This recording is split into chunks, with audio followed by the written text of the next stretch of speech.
Assalamualaikum my dear learner and welcome back to my YouTube channel. Today again I'm going to read a newspaper article, and this article is also from Dhan News. So today I will not just read this article in front of you, but I will make you practice of these two sentences as well. So before practicing, I'm going to read this article and then I will make you practice. Let's start. Our today article is, the heading of my article is a free lunch. Okay, so it is eye catching title. So इसमें हमें देखना होगा कभी इसमें क्या चीज़ है जो lunch के बारे में है. The federal government appears to have gone back on its word to rescind the facility of free electricity for both in-service and retired power sector employees, judges, bureaucrats, public office holder and others. इसमें कहा जा रहा है the federal governments appear. ठीक है, तो अब देखेंगे जी हम बात किसकी कर रहे हैं. मैं अभी इसकी ट्रांसलेशन करूँगी तो आपको समझ आएगा कि फेडरल गवर्नमेंट जो हमारी वफाकी हुकूमत है, ऐसा लगता है कि वो अपने बात से मुकर गई है कि वो मनसूख कर देंगे फैसिलिटी ऑफ फ्री इलेक्ट्रिसिटी, जो फ्री बिजली दी जाती है दोनों को, मतलब जो इन सर्विस है, जो रिटायर्ड पावर सेक्टर के एम्प्लॉयज़ हैं उनको, जजेस को, ब्यूरोक्रेट्स को, public office holders and other को. पहले ये ऐलान किया गया था कि हम उनको फ्री इलेक्ट्रिसिटी नहीं देंगे, लेकिन अब ये कहा जा रहा है कि हुकूमत ही अपनी बात से मुकर गई. वो कहते हैं नहीं, ये उनको फैसिलिटी हम उनको प्रोवाइड करेंगे. तो वर्ड टू वर्ड ट्रांसलेशन देखते हैं कि हमारा बात हम किसकी कर रहे हैं. The federal government. हम कह रहे हैं कि ऐसा लगता है कि फेडरल गवर्नमेंट जो है वो अपने वादे से मुकर गई, अपनी बात से मुकर गई है. तो डेफिनेटली बात किसकी हो रही है. Federal government. ठीक है. अपीयर्स. आप यहाँ मुझसे एक सवाल करेंगे, मैम आप तो कह रहे ऐसा लगता है कि जो फेडरल गवर्नमेंट है वो मुकर गई है अपनी बात से, ऐसा लगता है. लेकिन हम इसको इस तरह भी लिखते हैं, अगर मैं वर्ड वर्ड ट्रांसलेशन करूँ कि ऐसा लगता है, इट अपीयर्स आएगा, फिर इट अपीयर्स, फिर हमें डैट लगाना पड़ेगा साथ. ठीक है, लेकिन उससे बेहतर है कि जिस तरह राइटर ने बहुत खूबसूरती से लिखा हम इसको ही फॉलो करें. तो ये भी एक तरीका है लिखने का. द फेडरल गवर्नमेंट, पहले सब्जेक्ट लिखो और उसके बाद उसकी वो करैक्टरिस्टिक लिख दो, ये उसका जो वर्ब है वो लिख दो कि द फेडरल गवर्नमेंट अपीयर्स, ऐसा लगता है. फेडरल गवर्नमेंट हम सीम्स भी लिख सकते हैं. ठीक है जी, लेकिन अपीयर्स अच्छा लग रहा है. द फेडरल गवर्नमेंट अपीयर्स, ऐसा लगता है कि फेडरल गवर्नमेंट क्या हो चुका है, टू अपीयर के साथ टू आता है, सीम टू, अपीयर टू, ये इसके साथ फिक्स प्रपोजिशन है इसकी. तो इसका ये ना आप कहें कि मैम टू के बाद हैव क्यों आ गया, इसका क्या मीनिंग होगा. नहीं, अपीयर टू ये एक इसकी फिक्स प्रपोजिशन है. यहाँ तक बात क्लियर होगी. द फेडरल गवर्नमेंट अपीयर्स, ऐसा लगता है कि वफाकी हुकूमत have gone back on its word to rescind the facility of free electricity for the both in service and retired power sector. Have gone back on its word, इसका मतलब होता है अपनी ही बात से मुकर जाना, या कोई वादा जो हमने किया होता है उसको फुलफिल ना करना, इसे कहते हैं हैव गॉन बैक, अपनी ही बात से मुकर गया है. तो ऐसा लगता है कि जो वफाकी हुकूमत है वो अपनी ही बात से मुकर गई है. ठीक है जी. अब ये जो है ना गॉन बैक, तो हमारे पास ये बैक ऑन इट वर्ड, तो ये हमारे पास सेम रहेगा. लेकिन according to situation, according to sentences, we can change our verb here. हम लिख सकते हैं went back on his words, या have gone back on his word, always go back on his words. ये अकॉर्डिंग टू सेंटेंसेस हम लोग इसको change करेंगे, ये जो बैक से पहले वाला जो वर्ब होगा. सो ये एक एडवांस स्ट्रक्चर भी था, तो आप इसको याद कर, लेकिन मैं आपको इसकी प्रैक्टिस भी अभी करवाती हूँ. To rescind the facility of free electricity for both in serve. To rescind का मतलब होता है मनसूख कर देना. ठीक है जी. The federal government appears to have gone back on its word to rescind. कहते हैं आपने किन बातों से वो मुकरी है, वो आगे टू लगा के आपको बताया ना कि जब हमने एक रीज़न दी है कि वो बंदा अपनी बात से मुकर गया, फिर हम टू लगाएंगे. टू लिख के हम फिर उसको एक्सप्लेन करेंगे भाई किस बात से वो मुकरा है, तो हम उसका पर्पस आगे बताते हैं टू लगा के. और टू के बाद हमेशा वर्ब की फर्स्ट फॉर्म आएगी. टू रिसेंड द फैसिलिटी मतलब मनसूख कर देना facility of free electricity for the both service retired power sector, इन सब की जो है वो कहते हैं कि हम लोग ना इलेक्ट्रिसिटी मतलब ख़त्म कर देंगे, लेकिन बाद में वो मुकर गई है. तो आप ये देखें, ये वाला जो सेंटेंस है ना, ये दो इसमें यूज़ हुआ, प्रेजेंट ही यूज़ हुआ है, लेकिन प्रेजेंट की दो फॉर्म यूज़ हुई है। द फेडरल गवर्नमेंट अपीयर्स, ऐसा लगता है कि, ठीक है, ऐसा लगता है, ना ये पास्ट है ना ही ये फ्यूचर है, जो अभी हमें ऐसा लग रहा है, मेरे ओपिनियन है। आपको ये पता है जो ओपिनियन और जो फैक्ट होते हैं वो हमेशा प्रेजेंट इंडेफिनेट में ही होते हैं, तो इसलिए ऐसा लगता है मेरा ओपिनियन है, तो इसको हमने प्रेजेंट इंडेफिनेट में लिखा है। बात क्लियर हो गई कि यहाँ अपीयर्स क्यों है, अपीयर्स टू। आगे हम बात कर रहे हैं कि अपनी बात से मुकर गई है, बात मुकम्मल हो गई है, ठीक है, उसने ये कह दिया है गवर्नमेंट ने कि भाई हम उनको फ्री जो बिजली हम उनकी कट नहीं करेंगे, हम उनको देंगे, तो ये क्या है, ये बात हो चुकी है, तो ये गई है। अगर आप उर्दू से इंग्लिश ट्रांसलेशन करते हो तो यहाँ से आप देख लो कि ये प्रेजेंट परफेक्ट में आएगा, लेकिन अकॉर्डिंग टू सिचुएशन में आपको बता रही हूँ कि उसने ये बात कर दी है, और अभी तो हम उसको डिस्कस कर रहे हैं कि बाद वो अटल फैसला ही उनको उसको चेंज भी कर सकते, जिस तरह की जब सिचुएशन हो ना कि हो तो वो पास्ट की बात, लेकिन फ्यूचर में उसका कुछ ना कुछ ताल्लुक हो, तो उसको हम लोग फिर पास्ट इंडेफिनेट में नहीं, हम लोग प्रेजेंट परफेक्ट में लिखते हैं, ठीक है जी। तो ये सेकंड वाली फॉर्म हमने इसलिए ये लिखी है पास्ट प्रेजेंट परफेक्ट में। The federal government appears to have gone back on its word to recent, to के बाद तो रिसेंट ही मतलब फर्स्ट फॉर्म ही आनी है, तो इस बार रिसेंट आया है। The facility of electricity and both in service and retired power sector employ जजेस bureaucrat public office holder and other. बात समझ आ गई आपको इसकी। दिस इज़ ऑब्वियस, ये एक और बहुत प्यारा उसने राइटर लिखा है, this is obvious from a written response submitted before the national assembly by the power division in reply to the law maker query.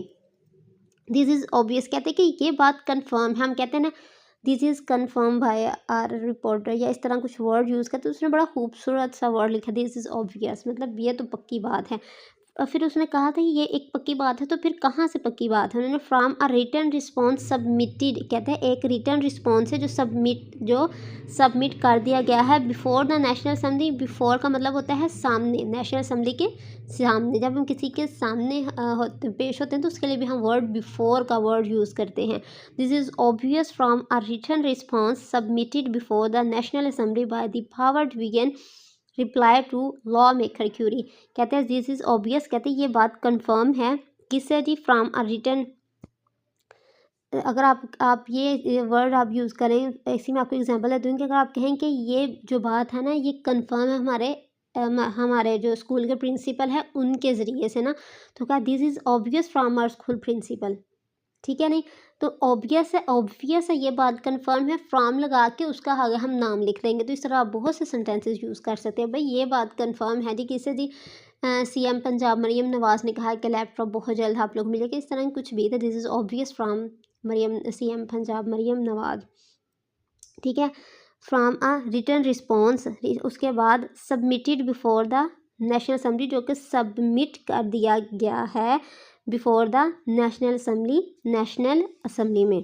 This is obvious from a written response from the national assembly by the power division reply to the law maker query. कहते जो power division ने law maker query के जवाब में उन्होंने जो national assembly में अपनी रिपोर्ट जो जमा कराई, उससे ये बात जाहिर है।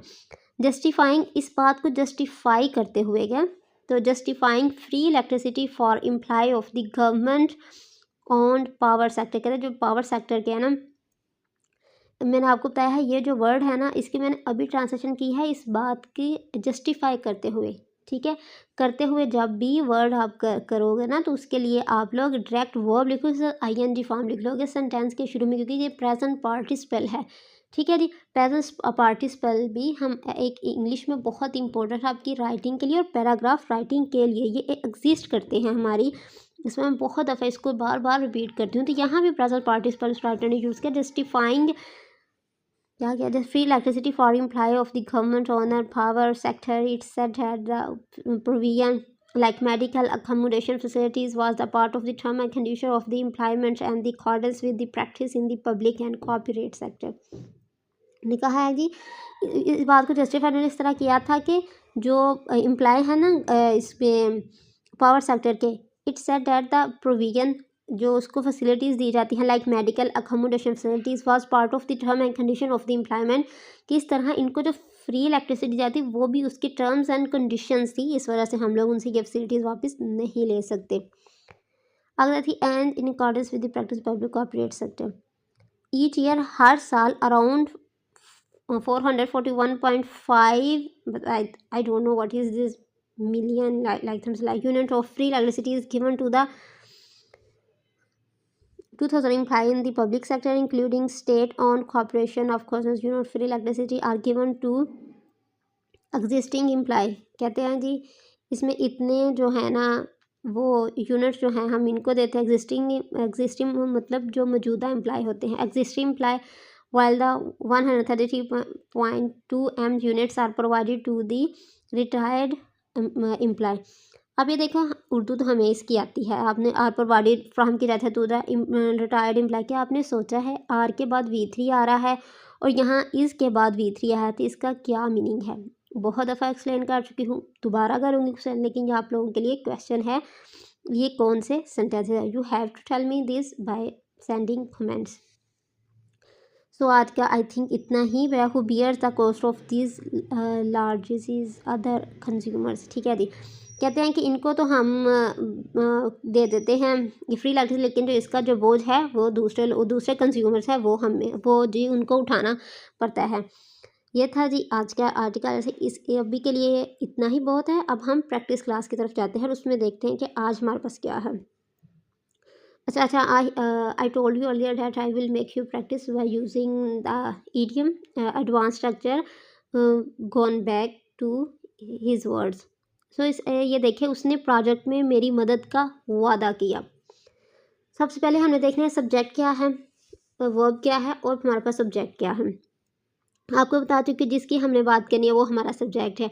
उसने हमारा क्या हो गया सब्जेक्ट। प्रोजेक्ट में मेरी मदद का वादा किया, किस चीज़ में? प्रोजेक्ट में। ये तो नहीं वर्ब होगा, ये तो हम एक इंफॉर्मेशन दे रहे हैं। वादा जो उसने जो किया ना, वो जो काम उसने क्या किया था, वादा किया। उस काम उसने क्या किया, उसने काम क्या किया, उसने वर्ब क्या था, उसका पर्पस क्या था, हम उसकी कौन सी क्वालिटी हम लोग बता रहे हैं। तो उसने वो है उसने वादा किया था किस चीज़ का? प्रोजेक्ट में मेरी मदद का। तो ये वर्ब आएगा और ये हमारे पास क्या आ जाएगा? ऑब्जेक्ट, ये वाला सारा पोर्शन। तो उसने ही आ जाएगा। ठीक है जी, सबसे पहले हमने लिखना है सब्जेक्ट ही। ठीक है, क्या काम किया? तो उसने वादा किया था। वादा किया ये कौन सा सेंटेंस है भैया, आप लोग बताओ। सिंपली हमें बता रहे कि हम पास्ट की बात कर रहे हैं। वादा किया ये कौन सा सेंटेंस है? पास्ट है, पास्ट इनडेफिनेट है, जिसमें हमने सिर्फ वर्ब V2 यूज़ करेंगे डायरेक्ट। ही प्रॉमिस्ड किस चीज़ का? ठीक है, टू हेल्प मी, ये आ गया to help me with project, ये जी आप लोग स्पेलिंग अब लिख लीजिएगा। ठीक है जी, he promised to help me with project. ये बात समझ आ गई कि किस तरह हम आइडेंटिफाई करते हैं कि इसमें सब्जेक्ट कौन सा है, वर्ब कौन सा और ऑब्जेक्ट कौन सा है। फिर किस तरह हम देखते हैं कि अगर ये वाला हमारे पास सेंटेंस आ रहा है पास्ट, कौन सी पास्ट के पास इंडेफिनेट का है, तो इसमें डायरेक्ट V2 हमने लिख देना है। तो आगे हमने ऑब्जेक्टिव लिख देना है। ये भी हो गया आपको, ये बहुत सिंपल सा था। आगे देखिए, लेकिन वो अपनी बात से मतलब इस बात को इससे जोड़ने के लिए मैंने ये लिखा था, लेकिन वो अपनी बात से मुकर गया और हिस्सा ना उस प्रोजेक्ट में हिस्सा ना लिया। बट ठीक है जी, लेकिन इंग्लिश में आती है बट। वो अपनी बात से मुकर गया, बात किसे कर रहे हैं? वो की। वो ही क्या अपनी बात से मुकर गया। तो ये पूरे का पूरा जो है ना अपनी बात से मुकर गया, ये हमारे पास क्या है? ये वर्ब है। बात से मुकरना या मुकर गया। मुकर गया से हमें पता चल रहा है कि ये कौन सा सेंटेंस है? पास्ट इनडेफिनेट का। ठीक है, इस वजह से हम इसका जो वर्ब है वो किस में लिखेंगे? V2 में लिखेंगे। बट ही वेंट बैक, गोन होता है ना, गोन बैक होता है, मतलब अभी मैंने आपको पढ़ा था गो मुकर गया। ठीक है नहीं, तो इसलिए वो मुकर गई है, वो अपनी बात से मतलब हुकूमत बात से मुकर गई है, तो इसलिए हम गोन बैक, क्योंकि पास्ट परफेक्ट का प्रेजेंट परफेक्ट का था, लेकिन ये पास्ट इनडेफिनेट का, इसके लिए हम V3 नहीं V2 यूज़ करेंगे। तो इसके लिए वेंट आता है। Went but he went back but he went back on his word ठीक है, क्योंकि वो अपनी बात से करके एक ये बना बनाया हमारे पास एक स्ट्रक्चर है, हम इसलिए इसको डिवाइड नहीं करेंगे कि इसमें ये चीज़ ऑब्जेक्ट है और ये चीज़ हमारे पास क्या है जी, वर्ब है। तो इसलिए ये पूरा ही लिख दिया कि ही लिखा और आगे हमने पूरे का पूरा स्ट्रक्चर लिख दिया, but he went back on his word. तो आप देखेंगे कि बस इसको हमने आइडेंटिफाई करना है कि इसे सेंटेंस कौन सा है। तो मुकर गया, आपको अगर आप उर्दू से ट्रांसलेशन करते हो कोई या अलिफ या छोड़ के ये अगर आता है तो पास्ट इंडेफिनिट में होता है, लेकिन अगर आप इसे थोड़ा सा अपने दिमाग से सोचोगे तो आपको पता चल जाएगा कि ये मुकर गया तो डेफिनेटली पास्ट की बात हो रही है। और हिस्सा ना लिया, एंड डिडंट पार्टिसिपेट, ठीक है, एंड डिडंट पार्टिसिपेट। तो यहाँ ये मैंने पूरी ट्रांसलेशन लिख दी थी, मैं आपके साथ वो भी शेयर कर देती हूँ इसकी। देखिए, he promise to help with the project but he went back on his word and decided not to participate, ठीक है। बट ये भी लिख सकते हैं बट ही डिडंट पार्टिसिपेट, ये भी आ सकता है। तो ये थी आज की प्रैक्टिस क्लास और आज की जो रीडिंग क्लास थी। आई होप कि आपके लिए बेनिफिशियल है। Please like and subscribe my channel. Thank you for watching.